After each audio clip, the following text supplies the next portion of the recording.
सारा दिन हो गया, शिकार में सिर्फ एक चिड़िया ही मिली है और वो भी मर चुकी है। इसे तो कोई खरीदेगा भी नहीं। वैसे भी कुछ ही देर में शाम होने वाली है।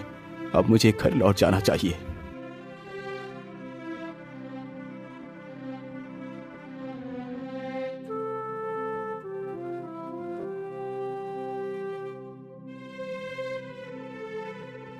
अरे, इधर तो एक कबूतरी भी बैठी है।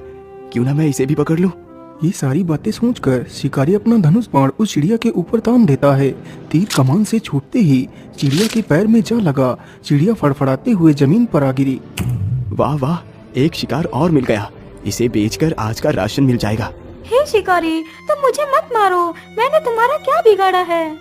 चिड़िया, मुझे तुम्हें मारने और पकड़ने का कोई शौक नहीं। ये सब कुछ मैं अपने पापी पेट के लिए करता हूँ। यदि मैं ये कार्य नहीं करूँगा तो खाऊंगा क्या? शिकारी की यह बात सुन चिड़िया उसकी मजबूरी को समझ जाती है। हे शिकारी, तुम मुझे मत बेचो। तुम मेरा इलाज कर अपने साथ रखो। मैं तुम्हारी किस्मत को बदल दूंगी। ठीक है चिड़िया, मैं तुम्हें नहीं बेचूंगा, लेकिन क्या सच में तुम मेरी किस्मत को बदल सकती हो? हाँ हाँ शिकारी, मैं एकदम उचित कह रही हूँ। मेरी बात का विश्वास करो। ठीक है चिड़िया, तो फिर चलो मेरे साथ, मेरे घर। फिर शिकारी उस चिड़िया को भी अपने साथ लेकर चला जाता है।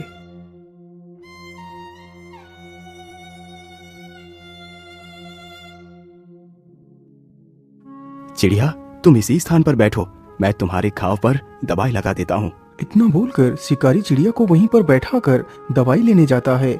वह जल्दी ही एक कटोरी में दवाई ले आता है और उस चिड़िया के घाव पर लगाता है। चिड़िया, अब तुम यहीं पर बैठकर आराम करो। कल तक तुम बिल्कुल ठीक हो जाओगी।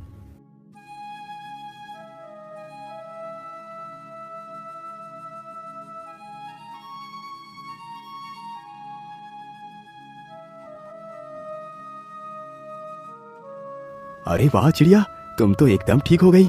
अच्छा, अब तुम यही घर में रुको, मैं शिकार के लिए जा रहा हूँ। अरे नहीं नहीं शिकारी, अब तुम शिकार नहीं करोगे। लेकिन चिड़िया, यदि मैं शिकार नहीं करूँगा तो पैसे कहाँ से आएंगे? तुम शायद भूल गए कि मैंने तुमसे कहा था कि मैं तुम्हारी किस्मत को बदल दूंगी।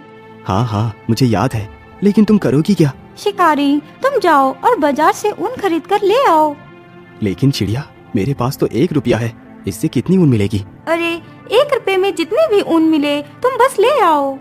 अच्छा ठीक है चिड़िया, मैं ऊन लेने के लिए जा रहा हूँ। इतना बोलकर शिकारी वहाँ से चला जाता है। कुछ समय गुजरने के बाद वह ऊन के 4 गोले लेकर आ जाता है। चिड़िया ये लो, मैं ऊन ले आया हूँ। ठीक है, तुम इस ऊन को यहीं पर रख दो। मैं रात को इस ऊन का उपयोग करूँगी।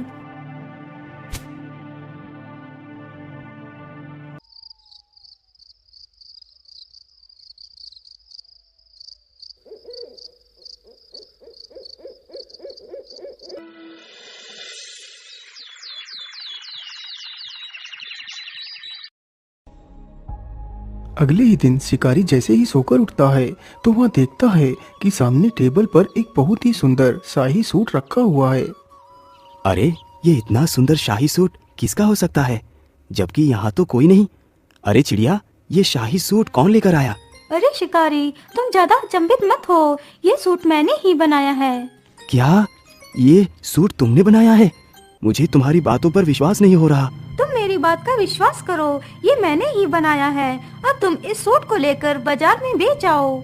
इतना सुनकर शिकारी उस शाही सूट को लेकर बाजार की ओर चल देता है, लेकिन उसके मन में काफी सारे सवाल चल रहे थे। आखिर ऐसा कैसे हो सकता है? भला एक चिड़िया इतना सुंदर सूट कैसे बना सकती है? मुझे तो लगता है ये कोई साधारण चिड़िया नहीं हो सकती। इसका पता तो मुझे लगाना ही होगा। ये सारी बातें सोचते सोचते शिकारी बाजार को पहुंच जाता है और एक स्थान पर उस शाही सूट को अपने कंधों पर डालकर खड़ा हो जाता है। सूट ले लो, शाही सूट ले लो। ऐसा शाही सूट आपने कभी नहीं देखा होगा। शिकारी की यह बात सुन उसके पास काफी सारे लोग इकट्ठे हो जाते हैं। अरे वाह, वाकई ये सूट तो कितना सुंदर है। मैंने आज तक इतना सुंदर सूट नहीं देखा। अरे भाई, इस सूट की क्या कीमत मांग रहे हो? अरे भाई, ये सूट 20 मोहरों का है। अरे भैया, मैं 20 मोहरे तो नहीं दे पाऊंगा, लेकिन हाँ, इसके लिए मैं 5 मोहरे अवश्य दे सकता हूँ। तभी वहाँ पर राजा का मंत्री आ जाता है। अरे वाह, यह शाही सूट तो कितना आकर्षक है। मैंने आज तक ऐसा शाही सूट नहीं देखा। यदि मैं ये सूट राजा को दूंगा तो राजा बहुत प्रसन्न होंगे। अरे भाई, तुम इस सूट की क्या कीमत मांग रहे हो? भैया, इस सूट की कीमत मैंने 20 मोहरे रखी है। ठीक है, ये लो 20 मोहरे और ये सूट मुझे दे दो। शिकारी जल्दी ही उन 20 मोहरों को लेकर उस शाही सूट को उसे दे देता है। अरे वाह, एक सूट तो 20 मोहरे का बिका। 20 मोहरे तो कमाने में मुझे वर्षों लग जाते। मैं ऐसा करता हूँ, फिर से ऊन खरीद कर ले चलता हूँ। आज तो मैं पता लगा कर ही रहूंगा इस चिड़िया का सच क्या है। अरे चिड़िया, तुमने तो कमाल ही कर दिया। तुम्हारे द्वारा बनाया गया सूट 20 मोहरों में बिका है। मैं और भी ऊन खरीद कर लाया हूँ। जैसे ही आधी रात गुजरती है तो वह शिकारी झूठ मूठ सोने का नाटक करता है। उधर वह कबूतरी भी शिकारी के सोने की प्रतीक्षा कर रही थी। मुझे लगता है शिकारी अब सो चुका है। चलो अब मैं अपने वास्तविक रूप में आ जाती हूँ। इतना बोलकर कबूतरी एक सुंदर राजकुमारी का वेश धारण कर लेती है और चुपचाप उस ऊन के वस्त्र बनाने लगती है। यह सारा दृश्य सत्या चुपचाप फटी आंखों से देख रहा था।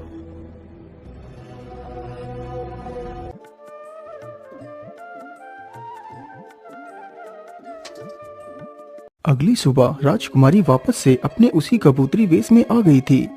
अरे वाह कबूतरी, आज तो तुमने और भी ज्यादा सुंदर वस्त्र बनाए हैं। लेकिन इतनी सुंदर वस्त्र बनाना किसी आम पक्षी के बस की बात नहीं। आखिर कौन हो तुम जो इस कबूतरी के वेश में रह रही हो? मैं तुम्हारी वास्तविकता को जान गया हूँ। बताओ तुम कौन हो? सत्या, मैं कोई कबूतरी नहीं हूँ। मैं कल्पराज की राजकुमारी कल्पना हूँ। यह बात कई वर्ष पहले की है। मेरे पिता राजा वीर प्रताप को कोई भी संतान नहीं थी। लेकिन महारानी जी, मैं ऐसा नहीं कर सकता। चाहे मेरी कोई संतान हो या ना हो, यदि ईश्वर मुझे निसंतान ही रखना चाहते हैं तो ये ही सही, लेकिन मैं दूसरा विवाह नहीं करूंगा। लेकिन महाराज, क्या आप अपने वंश को अपने तक ही सीमित रखना चाहते हैं? क्या आप नहीं चाहते कि आपका वंश आगे बढ़े? आखिर आपके बाद आपके राज्य को कौन संभालेगा? लेकिन महारानी जी, इसके लिए हम कोई ना कोई उपाय अवश्य निकालेंगे। लेकिन मैं दूसरा विवाह नहीं करूंगा। हम आज ही उन पहाड़ी वाले बाबा के पास जाएंगे। मुझे पूर्ण विश्वास है कि वो हमारी मदद अवश्य करेंगे। इतना बोलकर राजा अपनी पत्नी के साथ रथ पर सवार होकर निकल पड़ता है। वह चलते चलते जल्दी ही उस बाबा के आश्रम में पहुंच जाता है।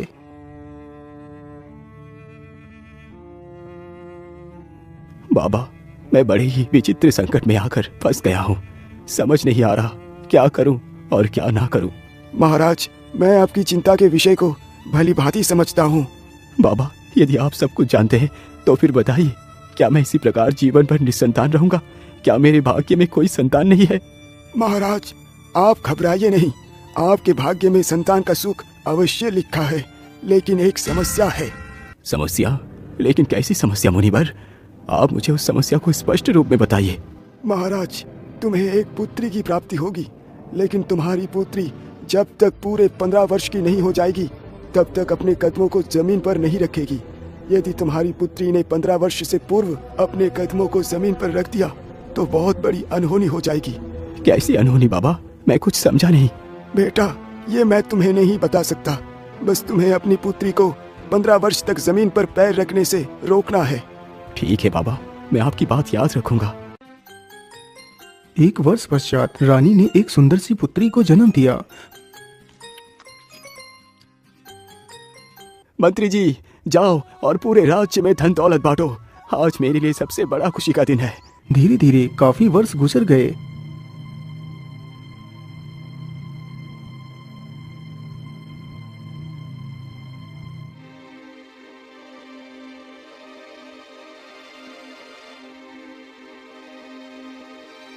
महारानी जी, आज की रात गुजरने के बाद मेरी पुत्री पूरे 15 वर्ष की हो जाएगी।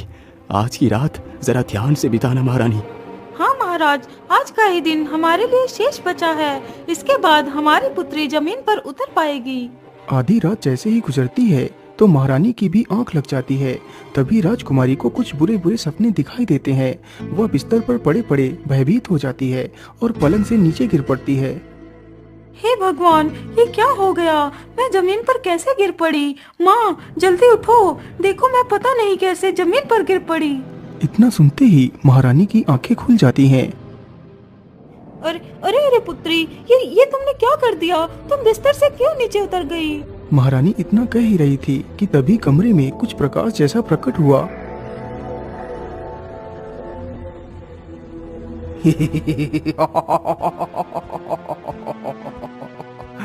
महारानी जी, मैं भूखा हूँ, मुझे मांस खिलाओ, नहीं तो मैं तुम्हारी बेटी को खा जाऊंगा। नहीं राक्षस, तुम ऐसा नहीं कर सकते। इतना कहते ही महारानी जमीन पर गिर पड़ती है और बेहोश हो जाती है। राक्षस, आप मुझे मत मारो, मुझ पर दया करो। अरे वाह, राजकुमारी तो कितनी सुंदर है। काश कि यह राजकुमारी मेरी पत्नी बनती तो कितना अच्छा होता। ठीक है, मैं तुम्हें नहीं मारूंगा, लेकिन तुम्हें मेरे साथ विवाह करना होगा। चलो मेरे साथ। इतना बोलकर राक्षस राजकुमारी का हाथ पकड़कर वहाँ से गायब हो जाता है और उसे अपनी गुफा में ले जाता है। राजकुमारी, यही मेरा घर है, आज से तुम यहाँ की मालकिन बनोगी। मैं तुम्हारे साथ विवाह करूँगा। नहीं राक्षस, मैं एक इंसान हूँ और तुम तो एक दैत्य हो। भला मैं तुम्हारे साथ विवाह कैसे कर सकती हूँ? मुझे जाने दो। नहीं राजकुमारी, तुम्हें यदि जीवित रहना है तो तुम्हें मेरे साथ विवाह करना ही पड़ेगा।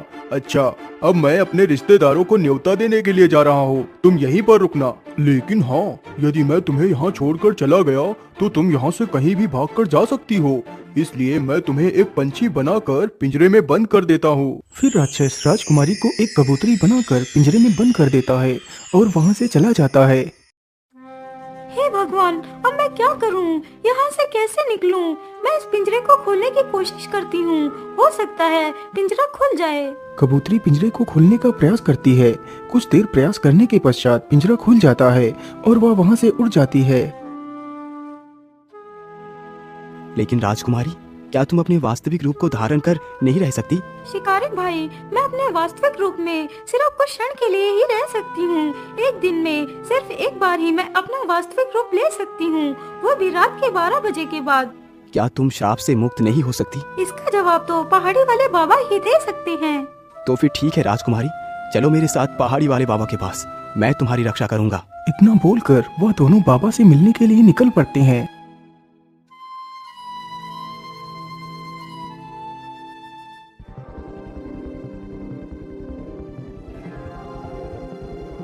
बाबा, हमारी सहायता कीजिए, हम बहुत ही दुविधा में पड़ गए हैं। बोलो बेटा, क्या बात है? तुम इतना परेशानी में क्यों दिखाई पड़ रहे हो? कबूतरी सारी कहानी बाबा को सुनाती है। पुत्री, तुम घबराओ मत, सब कुछ ठीक हो जाएगा। जो मैं कहता हूँ उसे ध्यान से सुनो। हाँ हाँ बोलिए बाबा, आप क्या कहना चाहते हैं? मैं राजकुमारी की सहायता करूंगा।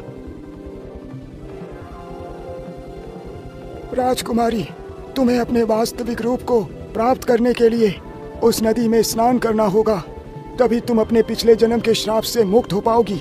आज अमावस्या है, तुम्हें उस नदी में रात 12 बजे स्नान करना है। सत्या, तुम भी राजकुमारी के रक्षण के लिए साथ ही जाओगे। राजकुमारी, अब वो समय आ चुका है। सत्य, तुम जल्दी से राजकुमारी को नदी पर लेकर जाओ। बाबा की यह बात सुनकर शिकारी राजकुमारी के साथ नदी के लिए निकल पड़ता है। वह दोनों जल्दी ही नदी पर पहुंच जाते हैं। सत्या, तुम यहीं पर रुको, मैं अभी नदी से स्नान करके आती हूँ। ठीक है राजकुमारी, तुम जाओ, मैं यहीं पर तुम्हारी प्रतीक्षा करता हूँ। इतना सुनकर कबूतरी जैसे ही नदी में स्नान करने के लिए आगे बढ़ती है।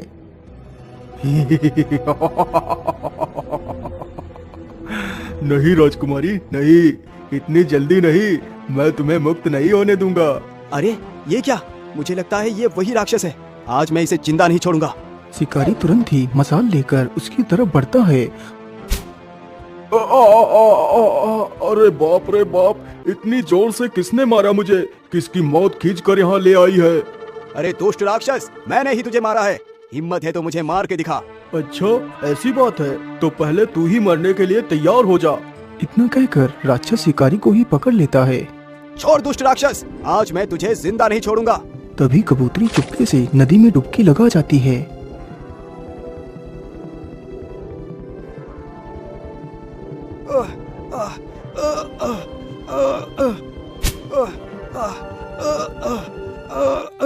शिकारी, क्या तुम ठीक हो? तुम्हें कुछ हुआ तो नहीं? नहीं नहीं राजकुमारी, मैं बिल्कुल ठीक हूँ। शिकारी भैया, आखिर तुमने ऐसा क्यों किया? तुमने मेरे लिए अपनी जान को खतरे में क्यों डाल दिया? राजकुमारी, मैंने ये सब कुछ इसलिए किया क्योंकि मैंने अपने संपूर्ण जीवन में सिर्फ पाप कर्म ही किए हैं। आज मैंने सोचा क्यों ना मैं आपकी जान बचाकर कुछ तो अच्छा कर्म कर लूं। चलो शिकारी, तुम मेरे साथ मेरे राजमहल में चलो।